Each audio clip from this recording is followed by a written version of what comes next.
Assalamualaikum warahmatullahi wabarakatuh. Ya, berjumpa lagi bersama kita di This is Emma tentang membahas konten dari Persib Bandung. Persib Bandung. Persib Bandung. Nah, di sini kita mau membahas tentang seputar Persib Bandung nih. Karena kebetulan kita berada di Jabar, tepatnya di Cimahi ya. Kita mendukung tim kebanggaan di Liga Indonesia, terutama adalah Persib Bandung. Nah, sesuai judul, ada apa dengan Persib? Nah, dan di sini saya tidak sendiri, saya ditemani oleh Bung Farhan. Farhan aja lah yang ngasih pakai Bung, udah biasa. Kenapa nih? Itu beda konsep ya. beda. Oh, beda. Nah, jadi di sini kita mau membahas tentang Persib karena Bung Farhan ini terutama paham betul lah tentang Persib Bandung. Nggak paham lah, maksudnya oke lah, bisa tahu Oke lah, gitu. tahu lah ya. Oke, jadi Bung Farhan langsung aja nih. Saya mau ngebahas langsung ke coach baru nih, Udah gitu. Bojan Hodak. Nah, Kemarin kan Luis Milla sempat sudah dipecat, lalu diganti oleh Bojan Hodak. Yang tahu dari Bojan Hodak nih, terutama Bung Farhan, tahu apa aja sih tentang Bojan Hodak? sebenarnya saya nggak terlalu ngikutin Bojan Hodak orang juga. Saya mah sebenarnya pengen lihat gimana sih kinerja Bojan Hodak. Nah, Tapi kalau misalnya dilihat dari riwayatnya, dia udah nggak asing dengan permainan sepak bola Asia Tenggara ya. Pernah terakhir kan di Malaysia. Jadi dia sudah tahu karakternya gimana nih. Dan emang ternyata pemain Indonesia, Malaysia, Thailand yang bahasa kasar tubuhnya posturnya kecil kan punya kecepatan. betul. Nah, tapi kan apakah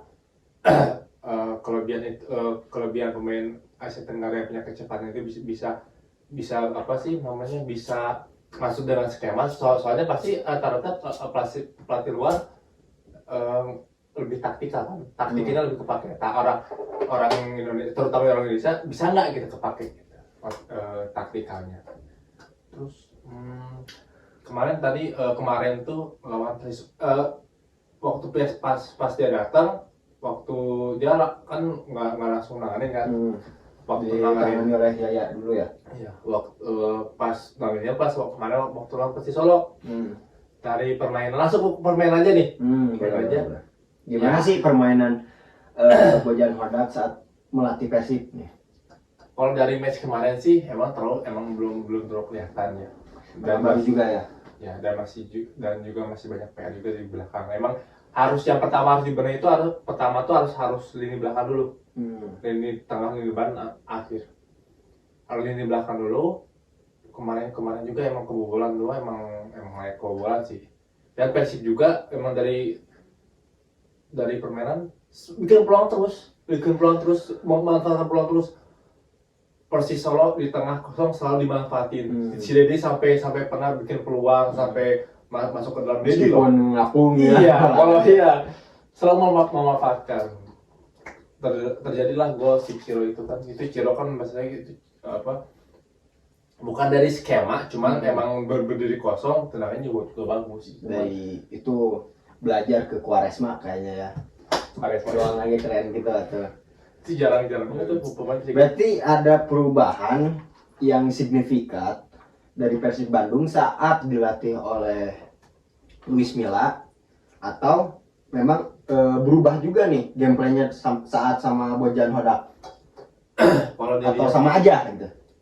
Kalau dilihat masih waktu cuman satu match itu belum bisa jadi parameter lah ya.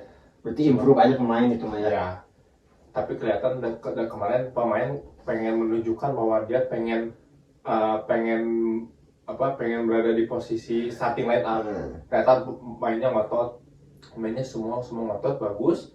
Cuman ya karena emang mungkin perpindahan dari 3 back ke 4 back itu kan butuh adaptasi juga. Betul. Karena Luis Milla sudah seringnya 3 back. Dan Bojan kembali ke 4 back. Ya. 4 lebih bagus, lebih cocok untuk pemain Persib ya. mending ya terusin aja 4 back, jangan sampai 3 back lah, soalnya 3 back terlalu main sayap, transisinya juga harus cepet. Kayaknya orang Indonesia kurang cocok nih. Kurang cocok. Iya, kurang cocok. Sekarang saya mau ngomongin tentang para pemainnya nih, Bung Barat.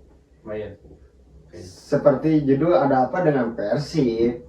Nah, ada apa sih dengan para pemain Persib yang menurut saya itu pemain-pemainnya cukup bagus, malah bukan cukup bagus lagi, itu udah all-star menurut saya. Udah. Kalau kedua terbesar market pemain rata-rata yang mahalnya Nah, kedua. pokoknya pada masuk di Persib ini semua.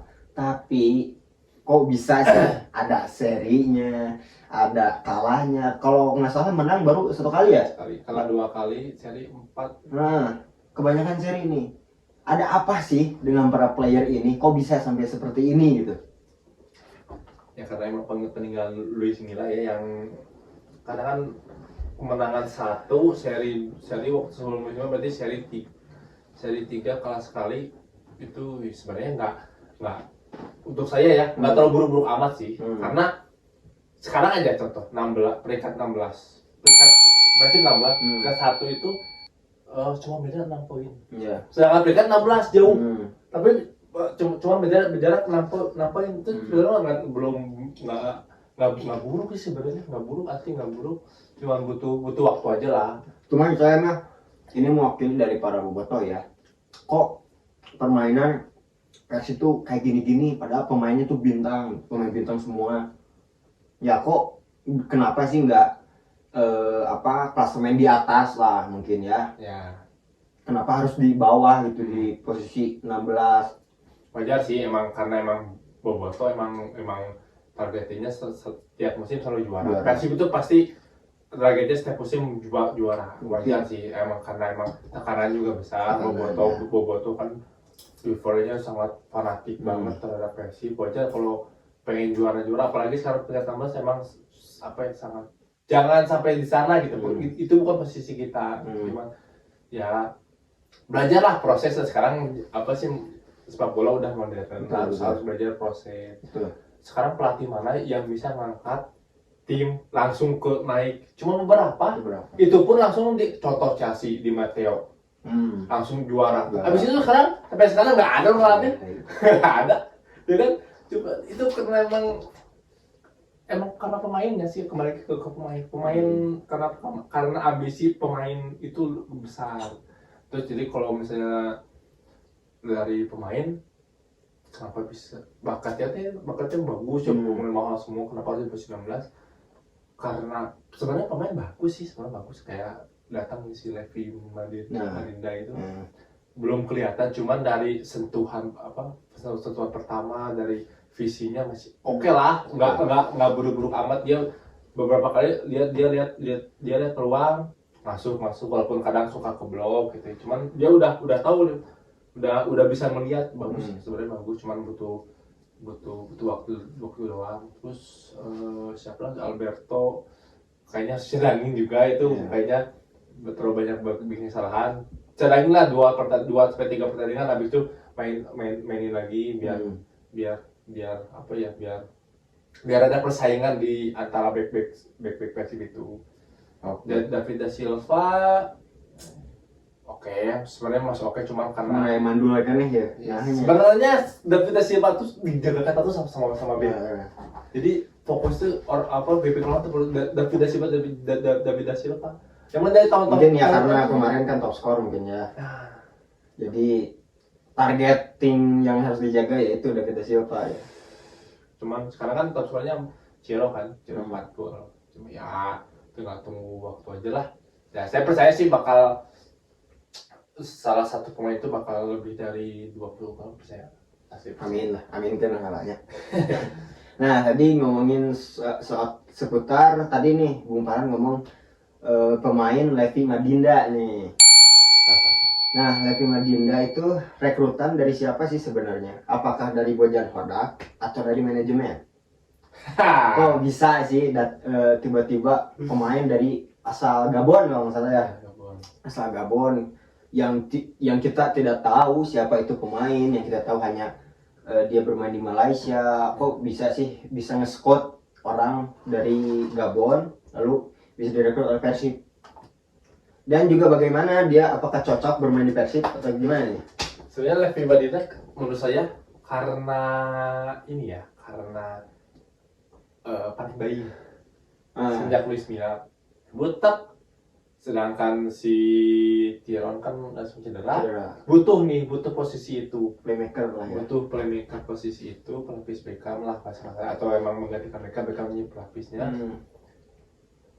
Belum ada pelatih, transfer udah mau ditutup, mau nggak mau kita harus beli kan manajemen. Sebenarnya nggak beli juga nggak masalah sebenarnya, cuman posisi itu memang Karena ya Tiron cedera itu ya harus digantikan. Ada pelatih, menurut saya sih itu karena emang ada antara manajemen dan agensi Levinya sih, menurut saya sih. Emang karena ya itu sih karena panik buying juga sih sebenarnya, panik buying banget itu. Dan kalau dari permainannya, ya permainan oke lah sih, oke lah. Tunggu waktu 10 pertandingan kita bisa menilai itu Levi Badinda. Tapi menurut saya asal dipainkan rutin terus menerus gitu berturut-turut, jangan Beckham lah gitu. Kita bisa lihat dia bagus atau enggak. Tapi feeling saya dia bisa bagus. Kalau dengan sistem dia seperti Beckham. Jadi di belakang striker. Dia IMF lah. Ya. Jadi biarkan si David Silva. Jadi bola itu nggak bola dari gol gitu nggak harus ke David Silva. Dia bisa ke Levi dulu. Iya, Levi. Levi bisa aren ke sisi gitu. Tapi kemarin mah saya ningali lawan Persis Solo lumayan lah ya. Passingnya bagus, terus umpannya bagus, body balance lagi kuat lah. Nah, kemarin nih yang lagi viral nih, terutama dari player nih. Gara-gara pemain Persib ada yang mengajukan jari tengah. Persis Solo. Lawan Persis Solo kemarin ada Putu Gede, lalu kalau Maklok kalau nggak salah dia ngelempar botol, dia nggak ngancing jempol lagi, apa jari tengah. Cuman Ciro yang ngacungkan jari tengah. Coba pendapatnya tuh gimana kok? Kenapa itu bisa disanksi loh? Apa ada pasalnya atau tidak, ini saya nggak tahu ya. Maksudnya dari player kalau lagi di luar pertandingan dia ada melakukan hal kesalahan, apakah ada pasal dan lain-lain untuk hukuman yang lain, itu kita nggak tahu. Coba kita harus tanya dulu kepada Bung Farhan nih. Sebenarnya kalau tentang pasal sih saya juga kurang tahu, cuman pasti ada pasalnya, pasti ada, karena itu memang mengganggu supporter kan. Nah, tapi kenapa? Tapi tidak mungkin nggak ada asap, tidak ada api. Iya betul, pasti. Ya betul, karena dia pasti ada pemicunya. Si antara 3 pemain itu kan, itu pasti pemicunya dari supporter emang. Tapi wajar sih, wajar ya. Supporter sama player itu waktu pas mau memasuki orang itu yang sangat dekat. Wajar kalau ada provokasi. Tapi seharusnya kan mereka tuh idol. Mereka tuh punya fans. Mereka tuh apa ya, mengentertainer, dia punya banyak fans.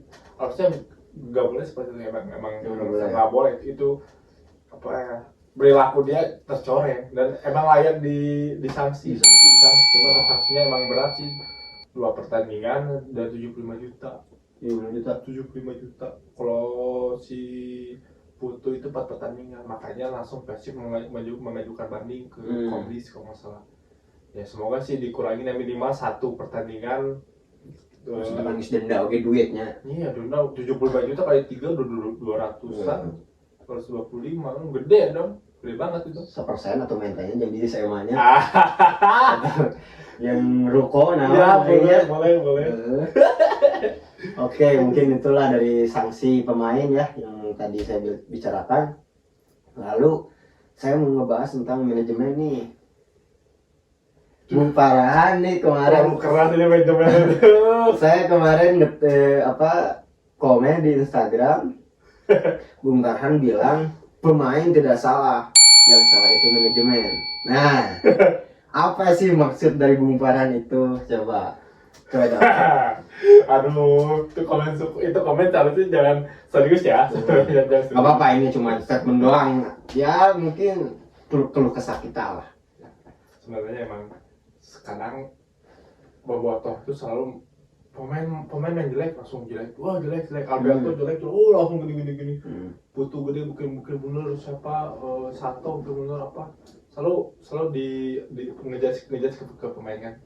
Sebenarnya itu apakah salah pemain? Bisa salah bisa enggak, bisa salah bisa enggak, karena yang salah selebihnya enggak, cuman yang salah itu yang apa, yang mengacukan jari ke tengah melampaui, nah itu salah. Tapi selebihnya kalau misalnya dari pemain enggak sih, enggak. Karena kenapa? Karena rata-rata pemain Persib itu sudah ada tahun lalu, bahkan udah jauh kan, sudah adaptasi, sudah tahu gimana pemain Persib. Yang salah itu adalah pelatih ganti nggak nyampe setahun terus ganti kan. Nah, apakah sifat manajemen adalah terhadap klub ya, itu kurang bagus untuk mengganti pelatih, walaupun emang karena Luis Mia alasannya dalam tanda kutip keluarga berganti, tapi kan kita tidak tahu di dalamnya. itu kan lebih masuk ke dalam lagi ya, itu mah Eko Maung lah yang lebih tahu dah, atau di Ginanjar lah gitu. Cuman harusnya sih Boboto juga harus sabar, jangan ngasih pressure tekanan terhadap manajemen untuk ganti pelatih, ganti pemain. Percayakan kepada manajemen. Nah, manajemen juga harus percayakan kepada scoutingnya. Iya, harus percaya. Jangan sampai ganti. Dan saya juga ngerasa kalau misalnya, jangankan pelatih, pemain pun kalau misalnya kita pusat papan bola, pemain ini orang pemain gini, kita nggak tahu kan ini orang lari terus tapi nggak minta bola, oh berarti dia harus kasih bola area kayak gitu kan. Itu karena kita juga ngerasain, apalagi pemain profesional, pemain kita ganti aja susah, apalagi pelatih yang 3 back tiba-tiba 4 back setengahnya asalnya 2 jadi 3 kan bingung juga. Harus ada adaptasi ya, itu terhadap pemain. Tapi kalau terhadap manajemen, terhadap fans ya, sampai sekarang kan fans Persib yang bahasa garis kelasnya itu masih tetap menolak untuk hadir. Saya juga sedih sih sebenarnya. 5 tahun ke belakang Persib zamannya siapa terakhir tuh, Bauman tuh siapa? Gomez. Itu full. Selalu full. Semenjak Covid turun banget. Gak pernah full. Karena pemasukan. Ya butuh pemasukan. Pemasukan kita juga gak ada pemasukan. Coba ayo ngeluangkeun ya Coca-Cola atau Big One atau apa. Gitu sih sebetulnya. Oke, jadi mungkin saya mau ngebahas tentang Bobotoh dulu nih ya. Kemarin saya lihat pertandingan Persib Solo, para pemain Persib tuh selalu dicecer oleh pemain supporter Persib Solo ya. Nah, apakah Persib juga butuh bantuan dari supporter Persib yaitu Bobotoh untuk saywar lah kepada pemain lawan? Karena wah, kemarin saya ngedenger dari saywar dari supporter Persib Solo tuh kayak ada kumahanya pemain-pemain Persib jadi ciga rindu kayak gini. Apakah butuh tuh sih Persib teh? Ya butuh lah, sangat butuh pemain tuh pasti, apalagi yang biasanya full, yang biasa didukung, yang biasa bersih, tiba-tiba hening. Kita aja kalau nonton, kita aja kalau misalnya fan football biasa, mini soccer atau futsal, bawa pacar aja kita seneng. Oke, hold nya. Kata Bung Tahan butuh gitu. Nah, wae si supporter Bobotoh ieu teh kosong wae. Kumaha. Ya, yang saya itu sudah bilang kan, garis keras itu masih menolak. Karena apa? Salah satunya aja ya, karena untuk masuk ke dalam agak sensitif. Saya masih pengen hidup bebas. Lah, siapa yang mau datang gitu Saya mau menikah gitu kan, saya mau menikah juga. Ya karena salah satunya ya buat organisasi pengennya harga tiket turun. Satu kata. Satu tiket turun. Kebijakan harga tiket turun ya. Kenapa harga tiket naik? Ada beberapa kemungkinan. Satu ya karena pemain Persib itu kan mahal gaji pemain, dan apalagi sekarang hak sia juga kan Sabtu, Jumat, Sabtu, Minggu, Hmm. nggak seperti kemarin-kemarin ada hari Senin, ada hari Rabu, Selasa gitu kan. Artinya pemasukan Persib juga agak mungkin sedikit minim karena apa namanya, yang biasanya setiap hari disiarin sekarang belum tentu disiarin juga, walaupun feeling saya sih bakal disiarin kan. Cuman itu salah satu juga karena supporter supporter apalagi sekarang kurang banyak datang kan, sepi juga kan, itu pun mengurangi pemasukan. Nah, gimana cara mengatasi pemasukan ini? Kalau menurut saya, apalagi ada protes dari supporter Persib Boboto, terutama yang garis kerasnya, udah manajemen tinggal apa ya namanya, kontak langsung dengan ketua umum atau Boboto distrik yang mana gitu ya, diskusi gimana maunya. Karena kita juga kan ketua butuh juga, kita juga butuh apakah emang harus diturunin atau apakah harus udah gini aja tapi ada benefit apa ya gitu kan, karena emang sama-sama membutuhkan. Si Persib butuh Boboto juga butuh Persib. Masa kita juga apa sih nggak bisa lama-lama dong cuma nonton di TV doang, padahal udah kan ke GBLA. Persib juga butuh dong apa stadionnya full, teriakan dari supporter untuk pemain kan. Iri nggak sih Persija yang full terus? Itu kan jadi the best supporter. Iya, iri, ada saya sedih. Sampai bikin koreo. Sebenarnya kita juga bikin Korea juga, cuman ya dulu, tapi itu 2018. 12 atau masih 12. Iya.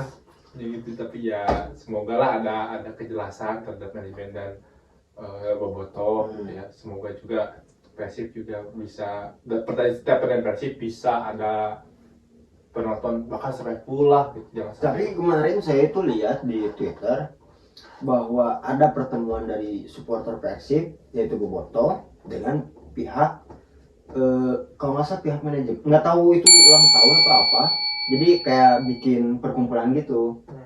Malah yang datang itu adalah Coach Manu, Oh iya, Coach Manu datang teh. Aya Bung Tobias oge. Tapi yang diharapkan oleh Boboto itu kedatangan dari Pak Teddy. Tapi malah yang datangnya itu si Coach Manu. Itu waktu si Coach Manu masih di Persib atau udah keluar itu kemarin beres pertandingan lawan Persis Solo. Ada pertemuan dari Boboto. Malah yang datangnya itu Coach Manu bukan Pak Teddy. Nah, kenapa gitu? Padahal itu kan harusnya udah bagus, Boboto udah bikin apa? Seperti ya perkumpulan gitu untuk ngebahas tentang Persib mungkin ya. Tapi malah si pihak manajemennya itu Pak Teddy ini tidak datang. Itu. Mungkin Coach Manu datang ke Persib ke ketemu Tobias Kiril untuk membantu biar jadi asisten si Oda. Bisa jadi kan, iya. Tapi barusan saya lihat udah datang. Udah datang ya. Sama orang Kroasia ya, bukan Kroasia sama. Ya semoga ada kejelasan secepat mungkin lah, ada kejelasan gimana nih maunya nih. Kalau saya sih pengennya ya harga tiket turun lah 75 lah. Lumayannya sabaraha lah tuh. Yang penting full. Sih. Percuma kalau mahal tapi sedikit sekarang untuk tiket dibagi-bagiin. Coba nih. Lebih baik saeutik 75 tapi full gitu. 75 cukup ya? 75 cukup lah. Karena emang supporter pengennya 75. Tanpa ada diskon maksudnya ya.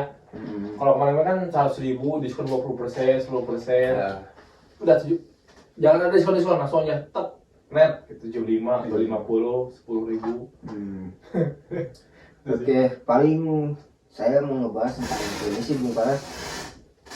Persib tuh harusnya seperti apa sih permainan dari yang dilatih oleh Bojan Hodak ini? Menurut Bung Farhan itu harusnya 4 back atau formasinya 4-3-3 atau masih diterapkan 3 back? Menurut saya sih enggak, mungkin si Bojan lebih tahu ya karena emang punya lisensi, punya lisensi pelatihan. Cuman kalau menurut saya lihat dari kapasitas pemain, kalau back 4 cukup, jangan 3. 4 back, karena emang back tengah banyak, sayap juga sudah lengkap, udah cukup 4 back. Di tengah cukup 2, Debbie atau Shelby Darwis yang tipikalnya emang bertahan. Satu itu Moradik kan deh. satu itu biasa sih, paling Marklock emang udah jadi posisi utama, cukup. Nah, depannya itu bisa 1-3, satu itu di Alcilevi atau Beckham, ya 3-nya David da Silva, Ciro, Ezra, atau bisa Fred atau bisa Febrilian Kurnia, ya bisa Edo juga, bisa, atau 4-3-3 tapi si Marklock sama si Levi atau posisi Badinda itu bergantian. bertahan dan menyerangnya. Posisinya berbarengan. Oh, Jadi di mana? Jadi di tengah, jadi di belakang striker itu kuat. Jadi kuat. Jadi kalau kehilangan bola ada 2 itu langsung. Kalau ada lepas dari pemain dapat, itu bisa aliran bisa langsung ke depan, ke sayap jauh, gitu kan. Jadi ada banyak variasi kalau gitu sih. bisa saya bawa nya. ya, jadi mengurangi pekerjaan si David da Silva juga, karena David da Silva selalu dijaga ketat terus, kesian sumpah. Foto kemarin kan emang kelihatan banget kacor, dia kuat tapi dia bisa melewati, tapi kan udah karena udah ketebak, tekan aja, nggak usah ada niat ambil bola, tekan aja terus, jadi susah gerak. Beberapa kali juga sekali gitu ya, salah satu caranya ya mungkin posisi Giroud gitu, jadi apa ya, biar back lawan ketarik sayap dan si Levi itu atau bahkan Marklock itu bisa masuk bebas gitu. Oke lah, mungkin segitu aja pembahasan kita tentang Persib Bandung ini. Semoga ada perubahan. Yang penting ya percayalah proses, karena proses tidak akan mengkhianati hasil juga. Betul. Karena mungkin ya Coach Boyan juga masih baru-baru, mungkin lihat dulu karakter pemain, mungkin dari segi dari manajemennya juga, mungkin bagaimana kinerja alus dan kumaha.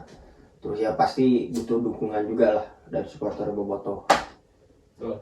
Oke, cukup sekian. Terima kasih Bung Baran sudah hadir di ini. Oke guys, terima kasih setelah menonton. Jangan lupa subscribe juga, komen, terus dukung channel ini agar tidak parem lah ya. Karena mungkin ini hanya sekedar tongkrongan doang. Mau ditonton silahkan, mau tidak juga silahkan. Kalau tidak juga ya sekali mah like ya. Ya like, report. Yang penting keperhatikan. Nah, yang penting tahu kalau itu, wah ada nih di SMA apa nih. Oke guys, terima kasih sudah menonton. Pokoknya tetap keep sporty. Thank you.